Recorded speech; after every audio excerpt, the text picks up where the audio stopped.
And unfortunately, or fortunately for myself, I joined up at Wallaroo. And I'll tell you the truth anyway. So, anyway, there was 4 or 5 of us lined up there, and as we got near the counter, this chap said to the lad, he said, well, yeah, when were you born, you know? He said, well, sorry, you'll have to go and get your parents' consent. So, next thing I'm up there, yes. Murray Ridgway Willing, yes. When were you born? 1918. Yes. How do you spell Ridgway? Well, it didn't matter then. I spelled Ridgway with an E, you know. So that meant I went straight through because I was born in 1919. So I wasn't 21. That slipped over that.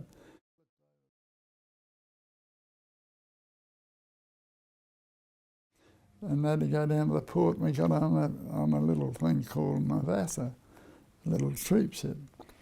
Well, they'd only just got out of the port and turned around and come back with all innocent of what was going back. They probably got a warning and there was airstrikes along the way. Anyway, it was only back the next evening or the next morning, I don't know what time it was. Anyway, we set going. And it wasn't very long, you know, after we'd been out to sea. She was like that. So that was all right. There was a few that had been on seasick on different things. And there was a lot of us that had never been on that sort of thing. First of all, we were going to the toilets, and then you couldn't get in the toilets. And eventually, everybody was lined up on the outboard, leaning over, losing your stomach and everything else, so you know what sort of a feeling you'd be in. And I felt very sorry for one of the lads. He came from the west coast, that's Port Lincoln, and he couldn't come from Port Lincoln to Port Adelaide in about 2 or 3 hours before he'd be laying down. He was really knocked him about. Well, he was terrible.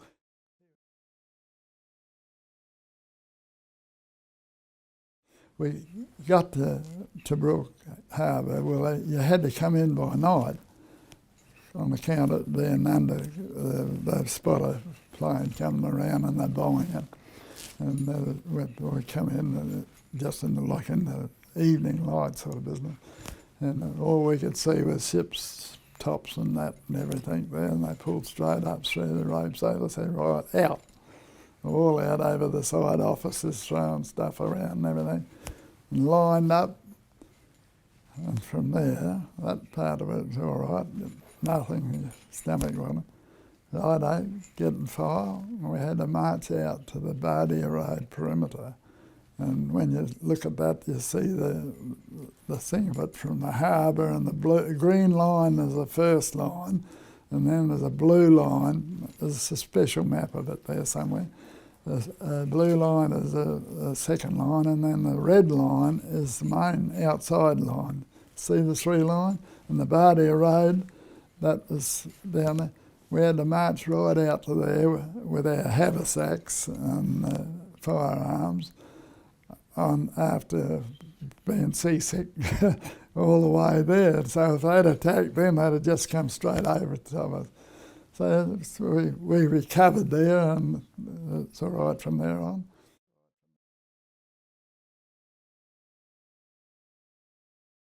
We were there for quite a while before there was anything happened there, and then we moved back to the blue line, and they were getting organised there, because I think we took over from the Poles, or they come in afterwards, or the Gurkhas. They either come first or last, I don't know, but the Poles were there and they were very good. But the Gurkhas, they could sneak up behind you, didn't know where they were. They were really slippery. And then we started, we went together as a battalion then. We were all split up like in companies and sections and that sort of thing. And we did patrolling work, and then of a night time, if you're in the red line, you went outside the wire, and that was pretty tough. But you had to be pretty careful because they were on the other side and were against us, and we were trying to find out their positions because of the shelling and that sort of thing. well, somebody made a mistake, you were gone. So that was an experience. So got out of that because I'm still here, aren't I?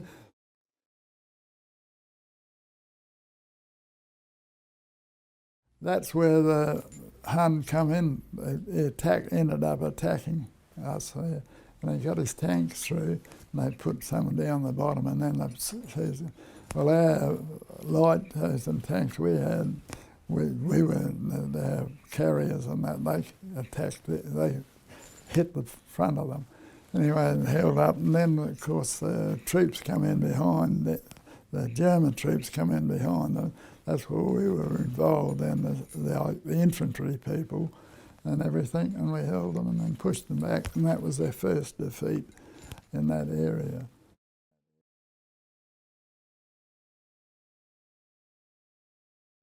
So that part, then we come out from there, and when we come out, we had to come out in a hurry, and we were on a mine layer, because she could come out and she could move. And she was like this one side to the other, and we were laying on the deck with your foot across this way. You didn't have time to be feeling seasick or anything. And there's only one raid on it because they're watching pretty close, and that's why they zigzagged then. And being a mine layer, she could move. So we got back to Egypt, and from there we went up to Syria.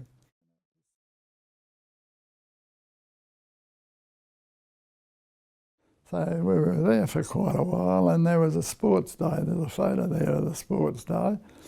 And B Company, that was the company I was in, and we missed out by 2 points, Headwater Company. That was the only time, that was the time when we got all together for a sports day.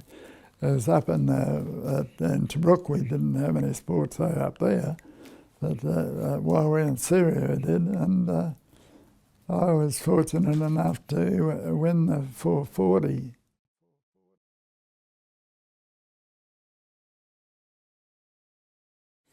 So we were there for, I don't know just how long it was, the time, but it was the coldest, and that we saw snow there. And just for normal state, we ended up, we're in the Syrian barracks, Aleppo barracks. For there, we took charge of that. That's where we were housed. And we went out along the border, like on patrols, but that was our main base at the thing. And of course, you know where the toilets, how the toilets operate. That's a trench with a rail, and you know how cold it would be, and you know how convenient it'd be with an overcoat and everything else, and dropping your bags and sitting on a pole outside. So it wasn't very very comfortable, but inside we ended up, we burnt all they all had, we had the palliasses on the rails. They burnt all them to keep warm in the place.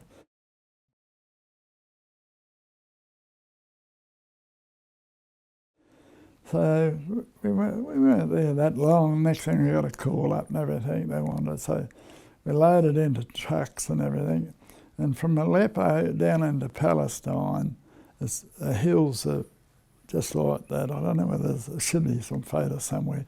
Anyway, just 7 Sisters, it's called, it's like that. And we went down in the Pommy trucks.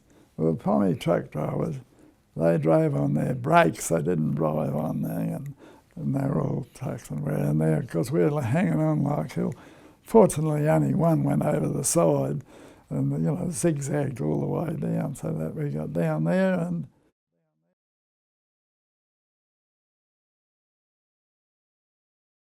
I don't know, we weren't, when we got down there, we were in Palestine, and we only stayed there for a while, and that's when we had to catch a boat. We thought we might be coming back to Australia at that time because they'd been harping about taking the troops back there. So we didn't know, and apparently it was about halfway across the Indian Ocean that it was leaked. That was going, oh, what's funny about that? well, we can't go to Singapore for the guns are all facing the sea and the Japs had come down behind them. So fortunately, if we'd have got there, we'd have ended up prisoners of war there. So we missed out on that. That was a good thing. We didn't know that till after we got back.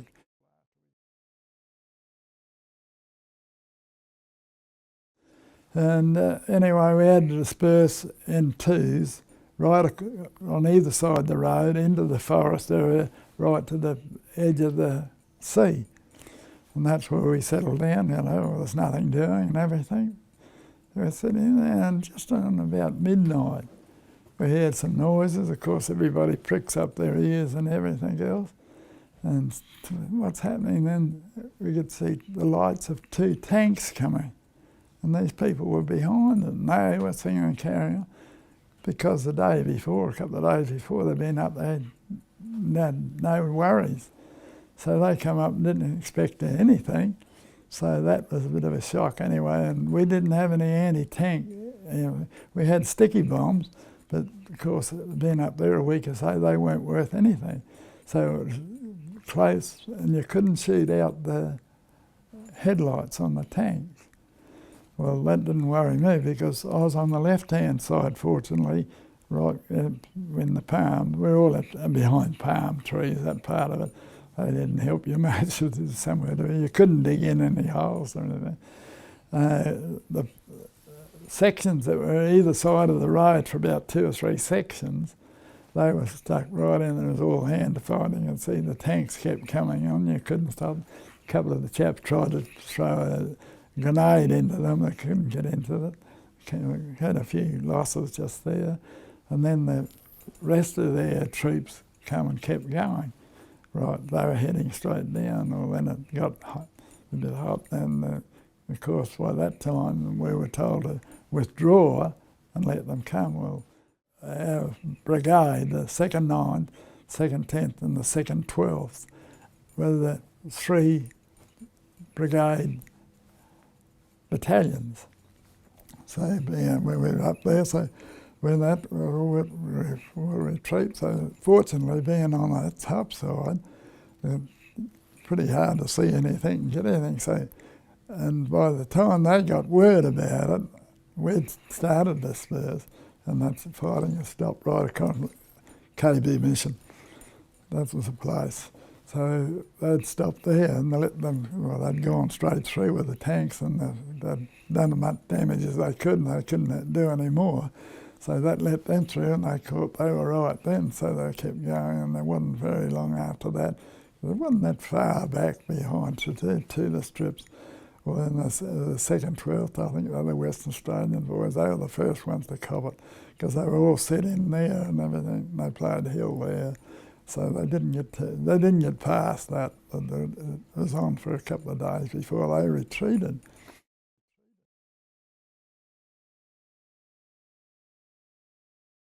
And the Yanks were there.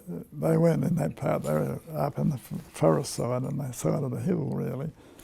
Of course, they had all their refrigerators and all the kitchen gear, everything you wanted. So Bob Rogers was with me. At that time I was in charge. I didn't know I'd been promoted to a full corporal, which turned out when I was disobeying. I went in and the people were coming out without their stripes. They were acting sergeant. My stripes were confirmed, and I come out with mine. My rank was confirmed in the front line, so I wasn't acting. So anyway, that's why I ended up as a corporal as well. So anyway, we started moving back quietly, and it was raining, and you get nothing to eat, but there's plenty of water around. And the next thing I heard something, just a hand on Bob's shoulder, I could hear some noises, so quite a down, you could from here to here, and you couldn't see much further. 6 Japs come along in line. They're all marching in their uniforms first pass. We were in our bloody desert gear, they had their full uniform. The rifles started coming on, we hadn't had our rifles. I was just switched them, I said, I'll take the front one, you take the back one. Keep quiet. At least we know we're going the right way. they're going the right way. And our blokes were shelling and strafing that area. So they were going into the area where they were liable to get hit. And we were well out of it on our way back.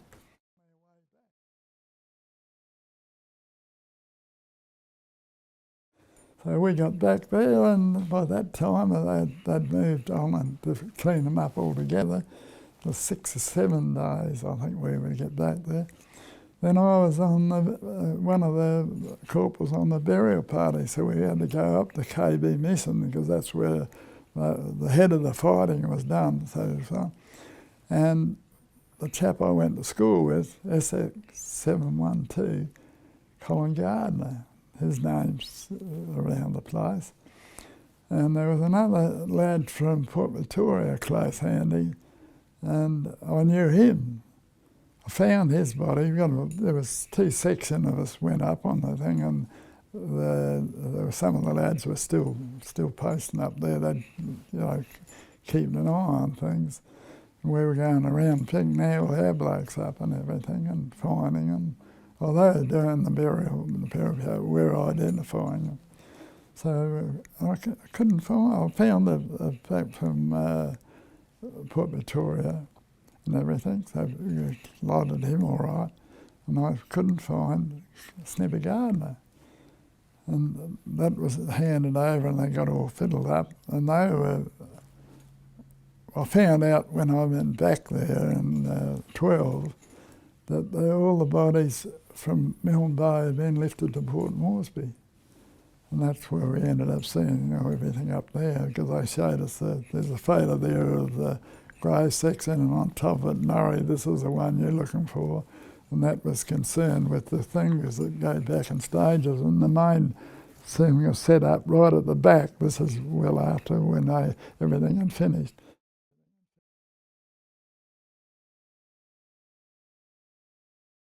We were all lined up on the end of this old strip across that. My captain was on the right side, is Captain Ifold, and I was in the section on the left-hand side, so we're spread across, and then we had 2 tanks come up, and they were in the middle. So they all settled down, and we were in our sections and everything right across. And I had my eye on just where I could see the skipper and everything, because he was right on the right-hand side. And we were so quietly there waiting for the time to move everybody at once. Because I don't think anybody in that, well, the Yanks hadn't done a thing about the other end of it. I'll give you that directly. Anyway, I see him put his hand up. And as he put his hand up there, I wasn't aware that he fell. And I wasn't aware that the sniper was strapped in the top of the thing. Fortunately, I saw him, and as I saw him, I put that hand down like that. And you see that thing there? That photo, that near? The bullet hit there and come out under my arm. So there's only a little mark there, but it threw me backwards. Unfortunately, there was a half hole there. Well, I didn't move from there. I was just thrown back in shock. And of course, I started to spew blood. I was told us never drink water, if you're bleeding or anything like that. I was hot as hell and everything. I lost my Tommy's machine gun and everything else. And I had to stop there because it was pretty slow moving. But eventually, after this chap had got me and it got a couple of the others, because you always knock the head of the sections off because they're the ones that came. The English army and everything, if anybody got knocked at the top, they were in a mess. The silly Australians, they all knew what they had to do. You didn't run, you had to just move one up. That's how we were trained. So anyway, that part of it was all right.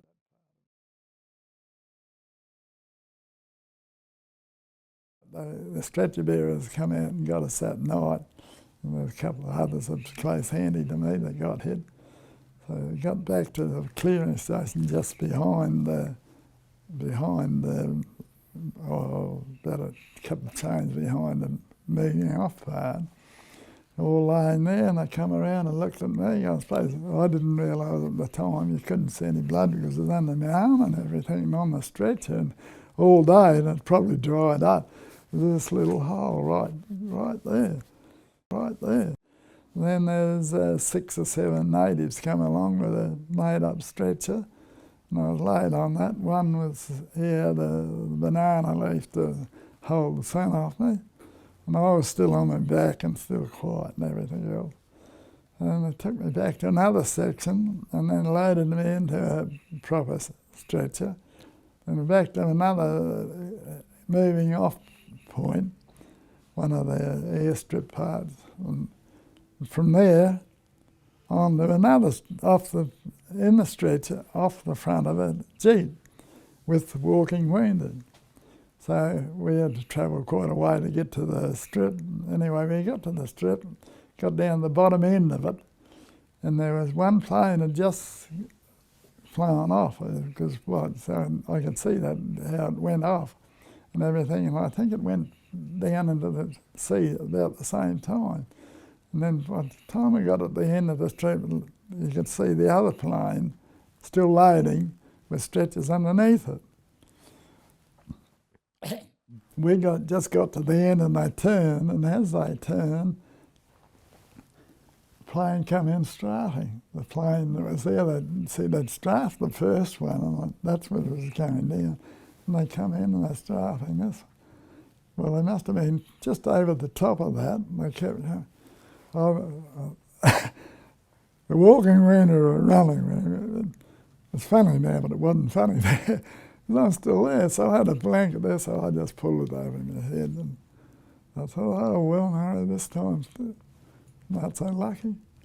And he went for the second run. Oh, I thought, oh, that's all right. Same thing, blanket up, missed everything, but another plane got him, or there's one of ours, smaller, Wirraway or something, things shouldn't have been doing that sort of thing. Anyway, that was it. So that held us up again, because they had to wait for this plane to get away and everything, and they left it. Anyway, finally, I got loaded in on one of the Douglases, you know, the old flicking wind thing. I was strapped on by the window, going back to Moresby.